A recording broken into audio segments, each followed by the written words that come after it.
Luto tayong ginisang ampalaya na may itlog. Tara.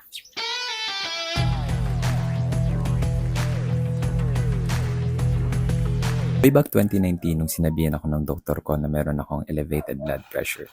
So after nun, mas sinanay ko na yung sarili ko na kumain ng gulay. At isa na nga doon na itong ampalaya. Sa pag-prepare nito, importante yung paglalagay ng asin at pagbabad kasama ng tubig for at least 10 minutes. At pipigain mo siya after nun. At pagkatapos ay hugasan na mabuti. Pero minsan napapaisip lang ako na gusto natin na hindi mapait yung ampalayang kakainin natin, kaya ginagawa natin yung process na yun.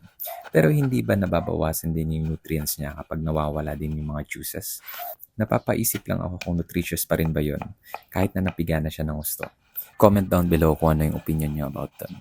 So balik na nga tayo sa video. So pagkatapos kong ibabad ay nag-prepare na din ako ng panggisa, kamatis, sibuyas, bawang at syempre yung tatlong itlog.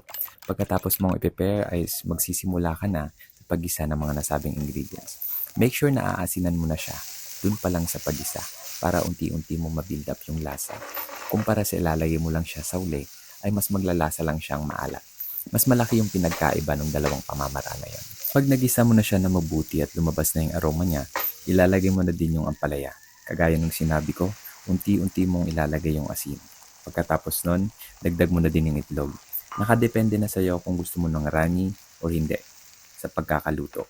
Anyway, iba-iba naman tayo ng preference. Sinamahan ko na din ng garlic rice at syempre hindi makukumpleto kung wala yung perfect partner na tuyo. Pagkatapos nun, yun na yun. Plating na tayo.